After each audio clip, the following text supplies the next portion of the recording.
del, del módulo de lo que son los hidratos de carbono. Vamos a tocar en esta oportunidad el tema de lo que son los oligosacáridos y los polisacáridos.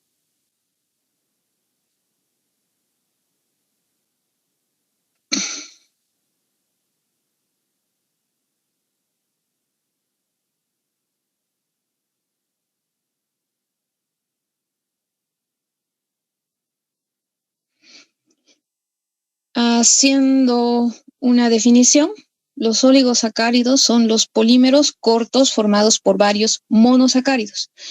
Recordemos que los monosacáridos es la mínima expresión, es el producto, o no producto, sino que es lo mínimo a lo que puede ir a ser degradado un carbohidrato. Entonces, los oligosacáridos es la unión de varios monosacáridos. ¿Cómo van a estar unidos? Por medio de lo que son los enlaces glucosídicos que ahorita vamos a ver. Obviamente, la formación va de entre 2 a 10 monosacáridos. Si vamos a hablar de disacáridos, obviamente estaría hablando de la unión de 2 monosacáridos. Entonces, es simplemente fijarse la preposición de cada término para darnos cuenta cuántos monosacáridos están unidos, ¿no? Es una de las unidades más sencillas y obviamente de una mayor importancia biológica. Aquí les vuelvo a mostrar compuestos formados por unión de monosacáridos. Acá están los monosacáridos. Si 2 se juntan, estamos diciendo que son disacáridos. Son cadenas cortas formadas entre 2 y 10. Característica que tienen es que son blanquecinos, hemos dicho, cristalinos, y que pueden ser disueltos en agua.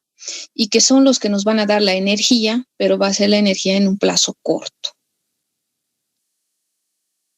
Entonces, volvemos a repetir, hay algunos aspectos importantes de los disacáridos, la composición, es decir, cuáles son los monosacáridos que van a ser parte de estos disacáridos, cuál es el tipo de unión que se va a utilizar y cuál es su configuración. Entonces, volvemos a repetir, son azúcares compuestos por 2 residuos de monosacáridos, tomando en cuenta que es lo mínimo a lo que puede ir degradarse un hidrato de carbono, y van a ser unidos por estos enlaces glucósidos o llamados también éter, ¿no?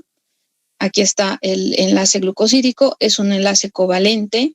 Esta es la nomenclatura que se va a formar cuando existe una reacción entre 2 grupos hidroxilos a través de una reacción de hidrólisis. Hidrólisis significa que va a haber la liberación de una molécula de agua. Si ustedes se fijan acá, aquí hay un monosacárido glucosa más otro monosacárido glucosa. Aquí están los 2 oxidrilos, ambos se van a juntar. Aquí está la unión del enlace glucosídico y que va a haber, se va a producir una hidrólisis, por tanto, aquí está H2O, 2 hidrógenos, un oxígeno, y se va a producir la liberación de una molécula de agua. Y obviamente va a haber la formación de un disacárido, un oligosacárido, en este caso, como son 2, la unión de 2 monosacáridos es un disacárido. Aquí está mucho más claro el tema de lo que es un enlace glucosídico. Entonces es un grupo hidroxilo y más otro grupo hidroxilo van a formar lo que es el enlace glucosídico, donde se va a perder una molécula de agua. Aquí está la unión. Y obviamente aquí está la molécula de agua que se va a perder, ¿no? La unión, hemos visto en la nomenclatura, es un 0 más 2 rayitas, podríamos decir. Esa es la formación de un enlace glucosídico, o también llamado éter. Y hablando de los disacáridos, tomando en cuenta siempre que son la unión de 2 monosacáridos que pueden ser de mismo tipo o diferente, entonces vamos a mencionar los que son fisiológicamente importantes. En este caso tenemos 3, la sacarosa, la maltosa y la lactosa. Aquí abajo yo les muestro los 3 disacáridos, y aquí la unión de los monosacáridos para la formación de este elemento. En este caso, la maltosa es igual a la unión de 2 monosacáridos, 2 glucosas. La lactosa es igual a la unión de una galactosa como monosacárido más otro monosacárido que es la glucosa. Y la sacarosa, que es el azúcar de mesa que normalmente utilizamos es la unión de la glucosa más una fructosa. Todos estos son monosacáridos. Como son dos, entonces hablamos de disacáridos. Vamos a empezar con la sacarosa, que habíamos dicho que es la que se utiliza como azúcar de mesa. Es la que se produce en los tallos de las plantas, proviene de lo que es la caña de azúcar. Es una fuente de energía que se transporta por todo lo que es la planta. Aquí está el diagrama. Y no se olviden, existe un monosacárido glucosa, mediante un enlace glucosídico se va a unir a otro monosacárido fructosa y ambos van a formar el disacárido sacarosa. Entonces, como les dije, es el azúcar común. ¿Y qué es lo que tenemos que saber? Que es que está formado por dos monosacáridos, vuelvo a reiterar, una glucosa y una fructosa. Entonces eso no se olvide. Monosacárido es la glucosa, monosacárido es la fructosa y la unión de las dos va a formar la sacarosa, que es el azúcar de mesa. Igual las características que ya habíamos descrito son cristales solubles en agua, pero tiene una característica, ¿no? Se van a fundir a 186, de 186 a 180 grados centígrados y obviamente si es que llega a suceder eso, el azúcar se va a volver en caramelo. Asimismo, tiene otro poder de la sacarosa que se va a reducir y se va a poder producir en esta sacarosa la fermentación alcohólica. Es por eso que a partir del azúcar se puede elaborar lo que es el etanol. Estas son las nomenclaturas, ustedes se acuerdan, C6, y acordarnos también que va a ser C6, C12, 06, pero esta acción va a ser por las enzimas o por otros elementos, en este caso son levaduras que van a producir que se produzca esta fermentación alcohólica, ¿no? Ahora, existe también el término de lo que es un azúcar invertido en la naturaleza y el ejemplo que tenemos es la miel. Esto se va a producir a raíz de las enzimas que tengan en la saliva las abejas para que se produzca este azúcar invertido. El otro disacárido es la lactosa. Si ustedes se fijan, igual es un monosacárido glucosa, se produce un enlace glucosídico más otro monosacárido galactosa, se va a producir la lactosa, que es lo que está presente en la leche. Entonces, igual va a aportar energías, es la principal fuente que se tiene para la cría de los mamíferos. En este caso, si ustedes se fijan, de algunos animales, y obviamente el humano no es la excepción. En este caso, aquí en las estrellitas lo que se reporta es la cantidad de galactosa que existe en la leche, en lo que es la vaca, que es del 4 al 5%, pero en la del humano existe del 6 al 8%. ¿Qué más tenemos que saber de la galactosa? Es denominada también el azúcar de la leche. Y obviamente la repetición de indicarles de que es la unión de una unidad de galactosa más una unidad o un monosacárido glucosa mediante el enlace glucosídico, ¿no? Acá está. ¿Qué más tenemos que saber? Si la sacarosa produce lo que es la fermentación alcohólica, la galactosa produce la fermentación láctea, que significa que va a haber un efecto de esta lactosa que está a nivel de la leche, por acción de algunas bacterias, va a producir el ácido láctico. Y en este sentido, lo que nosotros vamos a obtener, o lo que nosotros en algún momento hemos visto, es que es la leche cortada, ¿no? Que se llama. La alteración en la absorción de este elemento de la lactosa se llama intolerancia a la lactosa. Y sucede porque en nuestro organismo muchas veces hay algunas personas que no tienen la enzima, eso lo vamos a ver obviamente en el metabolismo ya para saber cuáles son las enzimas que intervienen para la degradación de este disacárido. Cuando no existe esa enzima que va a producir el metabolismo, la degradación, entonces se va a acumular la lactosa y va a haber una clínica en las personas. Se les produce distensión abdominal, algunas veces les da hasta diarrea, entonces se se llama el título de intolerancia a la lactosa o mala absorción a la lactosa, ¿no? Entonces eso lo vamos a ver en la última parte de lo que es los carbohidratos. El otro disacárido es la maltosa. Esta viene de la unión de dos monosacáridos glucosa. Glucosa más glucosa, obviamente aquí está el enlace glucosídico que habíamos hablado, ¿no es cierto? ¿De dónde lo obtenemos? De los edulcorantes, de la cebada sobre todo, es el primer lugar de donde se va a obtener. ¿Qué más tenemos que saber? Las que es formada por 2 unidades de glucosa, cómo se va a producir la digestión de esto, igual lo vamos a ver con mucho más detalle en la parte del metabolismo. Sobre todo se va a encontrar en lo que es el grano de cebada, y obviamente la cebada germinada artificialmente se utiliza para fabricar, ya sabemos lo que es la cerveza tostada, y si es tostada nos va a servir se va a emplear como sustitutivo del café, y obviamente en este caso se va a llamar malta, ¿no? Entonces, esta es la manera como se va a producir la digestión a grandes rasgos. Aquí está el almidón, va a haber la milasa de la saliva y obviamente va a haber la digestión. Entonces, hacemos mención solamente de los disacáridos porque estos son los 3 más importantes que tenemos, y obviamente el que más nosotros utilizamos es la sacarosa, ¿no? Entonces vamos a hablar ahora de lo que son los polisacáridos. Son macromoléculas formadas por la condensación de muchas moléculas de monosacáridos. Antes habíamos hablado que solamente era la unión de 2 monosacáridos. En este caso, el polisacárido son muchas más moléculas.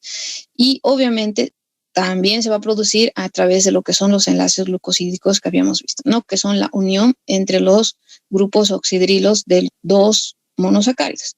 ¿Qué características tiene? No tienen sabor dulce, son insolubles en agua, no son reductores, y obviamente en algún momento van a producir, de acuerdo a su reacción, moléculas de agua, ¿no? Como aquí dice, constituidos por un alto número de unidades de monosacáridos, pueden ser incluso hasta miles, tienen pesos moleculares muy grandes. Esta puede ser su estructura, puede ser lineal, como habíamos visto ya en la clase anterior, o en su efecto podrían ser ramificados.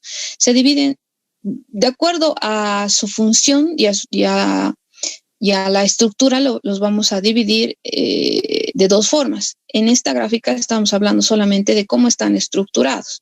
En este caso, la división es como homopolisacáridos y heteropolisacáridos. Y me gustaría saber qué entienden por homo.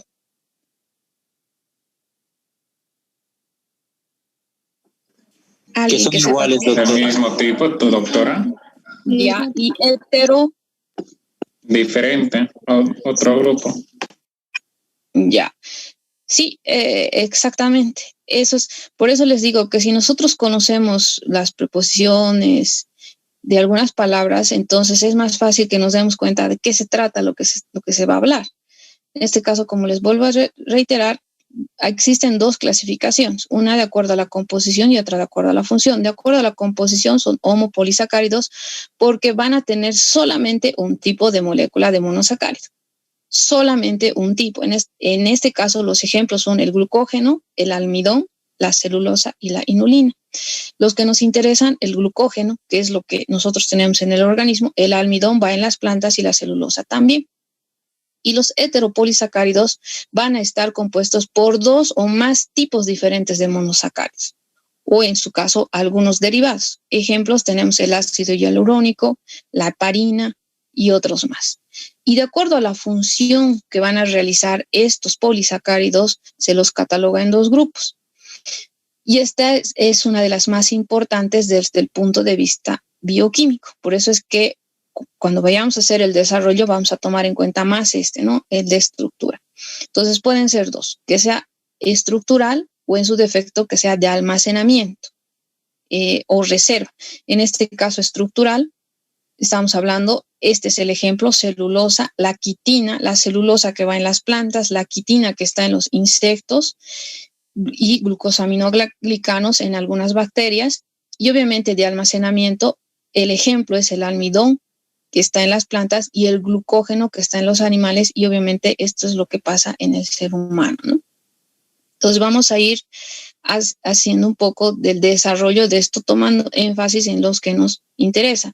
En este caso, un polisacárido de reserva o almacenamiento importante para nosotros es el glucógeno. Nosotros sabemos que el glucógeno es la manera como cuando ingerimos el carbohidrato, el organismo va a reservar o va a guardar alguna cantidad de glucosa para que sea liberada en el momento que el organismo defina que algo está sucediendo o que el mismo organismo lo necesite, tal vez porque está haciendo alguna actividad extra, entonces va a empezar a ser liberada, ¿no? Entonces es un polisacárido propio de reserva, sustancia que proporciona energía en el cuerpo, que se va a requerir en algunos periodos donde obviamente no exista la glucosa disponible en el organismo. Este gráfico ya se los había mostrado en algún momento. Sabemos que el glucógeno se va a almacenar sobre todo en dos lugares. Uno es el hígado y el otro es el músculo esquelético. Entonces va a haber dos mecanismos por los que estos, primero, dependiendo de lo que suceda, si es que en el organismo no necesitan glucosa y se detecta que existe un excedente, obviamente va a empezar a ser guardado a nivel de lo que es el hígado. O en su defecto va a ser almacenado a nivel del músculo. Ahora, cuando el organismo detecte que existe una disminución de glucosa, entonces el mismo va a suceder a la inversa. El hígado va a empezar a liberarse lo que es el glucógeno mediante la glucogenólisis, que es lo que vamos a ver en la siguiente parte de este módulo, ¿no? ¿Qué más necesitamos saber? Esta es la forma como se va a es su estructura. Si ustedes se fijan, es ramificada, totalmente ramificada, y va a estar, son todas estas moléculas, hemos dicho que son formadas por enteramente glucosa. Entonces, si es enteramente glucosa, ¿qué tipo sería? ¿Homo o hetero? Homogéneo. ¿Homo qué es? ¿Cuál es la terminología? No puede ser homogéneo. Homopolisacárido, doctora. Exacto. Entonces, no se olviden de eso, ¿no? Entonces, esta es la unión de glucosa. Aquí está, volviendo a mostrarles. Nos sirve para la energía, por eso le están colocando este animalito que es una liebre. Y obviamente, ¿dónde se va a almacenar? Células hepáticas y musculares. Aquí otra vez está el gráfico donde se va a ir almacenando y obviamente del mismo lugar se va a retirar si es que en algún momento así se lo requiere. Por eso le ponemos de reserva. Y obviamente nos sirve para la energía, ¿no? Aquí están los enlaces glucosídicos que va a suceder entre cada una de los monosacáridos. Este es el elemento que se utiliza en las personas, pero en los vegetales tenemos el almidón y eso es lo que nosotros consumimos, es la base, digamos, de muchos de los carbohidratos que están en nuestra dieta. Entonces es la reserva a nivel de lo que son los vegetales. Va a estar compuesto por dos elementos, dos polisacáridos, la amilosa y la amilopectina, que son cadenas largas no ramificadas. De amilopectina lo mismo, esta su estructura. Y obviamente es la principal fuente de almidón, las semillas de cereales, hemos dicho trigo, maíz, arroz, legumbres, tubérculos, la papa es uno de ellos, y obviamente algunas otras sustancias mayoritarias de harinas, ¿no? Esta es la estructura de lo que es el almidón. Aquí está la aminopectina, aquí está la amilosa, y obviamente ahí están los enlaces correspondientes. Entonces, es un polisacárido de reserva, pero de los vegetales, ¿no? Se va a acumular en los aminoplastos que están en la estructura de lo que son los vegetales. Es un polímero de alto peso molecular. ¿Cómo se va a producir su síntesis? Ya habíamos visto en una gráfica en la clase anterior que se va a producir por el tema de lo que es la fotosíntesis, es decir, que va a haber una energía de sol, va a ser la unión de agua más CO2, que va a formar mediante la fotosíntesis lo que es la glucosa, ¿no? ¿Dónde se va a almacenar? En las raíces, en las semillas. En este caso sería la papa el ejemplo, si es una raíz. Y obviamente estos son los dos elementos, la amilosa y la amilopectina. Miren, la amilosa es una cadena simplemente lineal, mientras que la amilopectina es como una estructura ramificada. Esos son los está compuesto el almidón de estos dos polisacáridos. Luego tenemos estas otras tres que menciona el texto, están las dextrinas, que igual son polisacáridos de glucosa de tamaño intermedio, Y obviamente esta es la manera como se produce la hidrólisis del almidón, amilasa. Siempre sabemos que existe la acción de algún tipo de alguna enzima, dextrinas. Aquí están las dextrinas ya. Estas dextrinas en la parte médica las están utilizando en las vendas de yeso, que nos sirve bastante en lo que es la parte de traumatología. También se utiliza en lo que son los adhesivos, estampillas, sobres, etiquetas, ¿no? Este otro elemento, la inulina, es igual a un polisacárido que se encuentra en el almidón de los tubérculos y raíces de estos elementos. Aquí les pongo la alcachofa y algunas otras plantas, como es el diente de león, ¿no? Por hidrólisis se obtiene fructosa y por lo tanto es un fructosano. Además, que nos va a servir en determinar la velocidad de la filtración glomerular. Este otro elemento de extranos son ramificados y constituidos por moléculas de glucosa y también es catalogado como un homopolisacárido porque solamente tiene este monosacárido que es glucosa. ¿Por qué nos interesa en la parte médica? Porque es un sustituto de lo que es el plasma. Cuando existen pacientes con grandes quemaduras y de repente por ahí necesitan plasma y no tendríamos la oportunidad de conseguir porque tienen un grupo raro, entonces existe la opción de utilizar este elemento como ese sustituto, ¿no? En estos casos, grandes quemaduras, hemorragias masivas, muchas veces esta sustancia, miren, esta es la forma que ya está comercializada en forma de suero, aquí dice Dextran 70, es el nombre comercial, y lo utilizan bastante en lo que es quirófano y cirugías, ¿no? Donde puede haber hemorragia masiva, sobre todo. Entonces, hemos hablado sobre todo de almacenamiento. Vamos a pasar a este otro grupo que son las estructurales. Las estructurales, hemos dicho, la celulosa es la que va a estar presente y es una de las más importantes, pero en la estructura de lo que son los vegetales. En este caso, esta es más o menos un esquema de cómo está. Esta es una ramita, miren, vamos yendo para atrás, si quieren, y empezando de acá, que es la celulosa, se unen, forman esta celulosa cristalina, luego se va a formar como la vaina, y obviamente van a ir formando lo que son las plantas, ¿no? Son enlaces beta 1,4, algunos mamíferos, dice, y tienen beta-glucosidasa. Está formada por cientos de monómeros de glucosa, donde se une todos esos por enlaces glucosídicos. Eso es algo que no deben olvidarse. Y obviamente nosotros los humanos no tenemos la posibilidad de hacer la degradación y es por eso que a este elemento de los vegetales que nosotros consumimos le llaman la fibra cruda. Los animales sí contienen enzimas que van a poder hacer la disolución de estos elementos, pero el humano no lo hace y por eso es que al humano nos sirve como fibra. La fibra es muy importante, sobre todo para el tema de la digestión en las personas que tienen algún tipo de problemas de constipación. Esta es una gráfica donde les muestra la diferencia entre una célula animal y una célula vegetal y obviamente la celulosa está presente en la pared de esta célula. Esto que miran de verde, ahí es donde está la celulosa en lo que es los vegetales.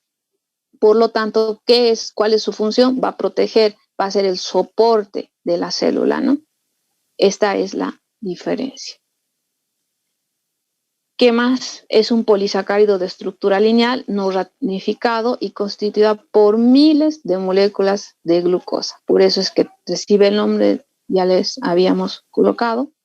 Y obviamente es muy importante en la planta porque es parte de la pared celular y obviamente es parte de la estructura, ¿no? Está formada, miren, por microfibrillas de celulosa. Y aquí lo que ya les había comentado, que nosotros no las digerimos. No digerimos la celulosa porque no tenemos las enzimas que tienen los animales para hacer la digestión y obviamente a partir de este elemento ellos sí pueden obtener glucosa porque sabemos que la celulosa tiene miles de moléculas de glucosa. En cambio nosotros cuando las ingerimos no podemos obtener glucosa de estos vegetales porque no tenemos las enzimas para hacer la degradación. Es por eso que se cataloga como la fibra dura, fibra dietética, que tiene muchos beneficios en nuestro organismo, ¿no? La otra, el otro polisacárido que es estructural, pero en este caso ya vemos en lo que son los insectos, es la quitina, que es similar a la celulosa, es duro y forma parte del exoesqueleto, es decir, de la estructura de los artrópodos, de los insectos, y de los artrópodos, de algunos insectos también y de algunos crustáceos. Aquí les pongo el ejemplo. Miren. Y obviamente es el soporte de su estructura de estos insectos y artrópodos, ¿no? Entonces, además, no solamente va en los insectos, sino también podemos encontrarlos en la parte externa de lo que son algunos hongos, también puede formar parte de su estructura, ¿no? Están formados por el N-acetil de glucosamina. Si ustedes aquí se fijan, igual los enlaces glucosídicos, ¿no? De lo que es la quitina. Su acción es enteramente protectora, ya hemos dicho, a nivel de lo que es el hongo, forma la membrana de secreción de la pared celular de los hongos, y en los artrópodos obviamente evita, ¿qué es lo que hace acá? Que evita que ingrese el agua, mientras que en los artrópodos va a proteger lo que son sus órganos internos, porque si no tuvieran esta estructura, entonces sería más fácil que puedan ser lastimados, ¿no? Y obviamente lo mismo acá, proporciona la rigidez sobre todo a los hongos y evita que estos pierdan líquido, y es la manera como les va a cumplir su función. En las personas tenemos estos otros polisacáridos, su denominativo son mucopolisacáridos, y tenemos de ejemplo lo que es el ácido hialurónico, que es parte fundamental de muchas estructuras en nuestro cuerpo, sobre todo lo que es la parte del tejido conectivo. Es un carbohidrato de cadena larga. La molécula de ácido hialurónico es el glucosaminoglicano, está compuesta por el ácido glucurónico y la N-acetilglucosamina, y obviamente la cadena de estos azúcares es grande y larga. Por eso se la denomina polisacárido, que nos da viscosidad y resistencia a la compresión. También existe, como es un elemento el ácido hialurónico, tiene esta enzima que es la hialuronidasa, la que va a hacer que esta sustancia vaya a ser degradada. Vea aquí el ejemplo, esto es un óvulo, esta es la corona radiada, y obviamente los espermatozoides tienen esta enzima para poder penetrar, es decir, de esa manera es que van a destruir la corona radiada para ingresar al óvulo y obviamente que se produzca lo que es la fecundación, ¿no? Entonces, este elemento, este polisacárido está presente en muchas enfermedades, y el término que les dan son colagenopatías, porque va a estar alterado el tema de lo que es el tejido conectivo. Tenemos el síndrome de Röntgen, tenemos la artritis reumatoide juvenil, el lupus eritematoso y muchas patologías que se las catalogaba como colagenopatías, ¿no? Este otro elemento es la condroitina, que está presente sobre todo en lo que son los cartílagos. Está formado por el ácido D-glucurónico y el N-acetil de glucosamida 6-sulfato. Su otro nombre es el condroitinsulfato o sulfato de condroitina, también le llaman, y obviamente, como les digo, también es parte de lo que es la estructura, ¿no? En este caso del humano.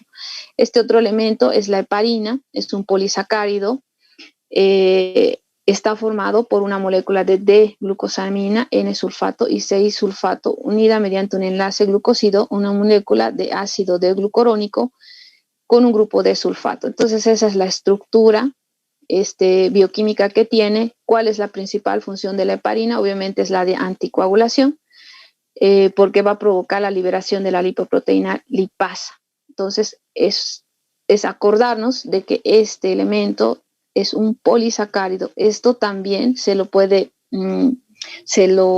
fabrica, ¿no? en la parte comercial, y es un elemento que nos sirve como anticoagulante. Tenemos otro grupo que son las glucoproteínas, que también son polisacáridos, que están presentes en lo que son la pared celular. Y obviamente están unidas por enlaces covalentes a hidratos de carbono. En este caso van a ser enlaces de sodio y oxígeno glucosídicos, ¿no? Se encuentran en la célula en forma doble, van a estar unidos a la membrana. ¿Y qué ejemplos tenemos?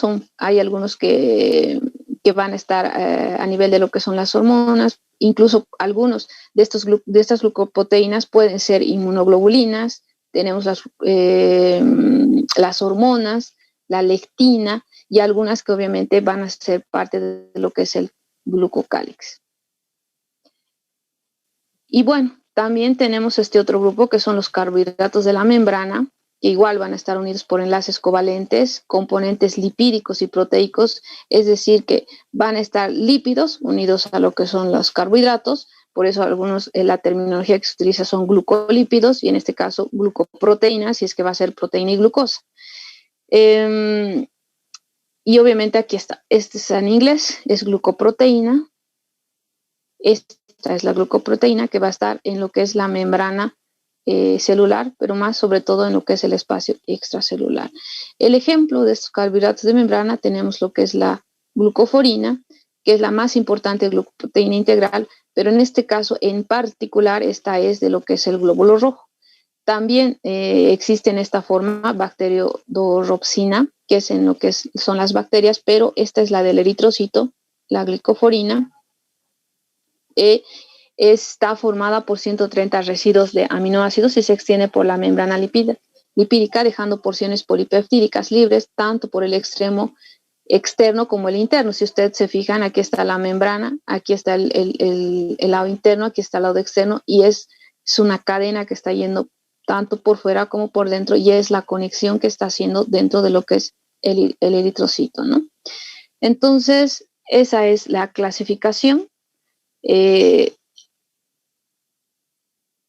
He tratado de ser lo más simple posible. Las gráficas que igual se les va a subir al blog de la materia, las van a poder revisar. Lo que quiero que pongan énfasis es en esas definiciones de qué se llama monosacárido, qué se llama disacárido, de los monosacáridos, la subclasificación que hemos dicho de hexosas, cuáles son los principales, y obviamente lo que es el enlace glucosídico, cuáles son los ejemplos, cuáles son sus funciones, porque en la siguiente clase lo que vamos a ver es simplemente lo que es el metabolismo, es decir, qué es lo que sucede cuando nosotros ingerimos un carbohidrato dentro de nuestro organismo, cuáles son las enzimas que van a estar inmiscuidas en el proceso de digestión y qué es lo que va a suceder con el producto final de lo que son los carbohidratos, ¿no? Entonces, vamos a quedar acá, jóvenes. Si tienen alguna pregunta, alguna consulta, no sé si Samantha ya en algún momento les han comunicado el rol de exámenes, creo que estaban ya programados para octubre.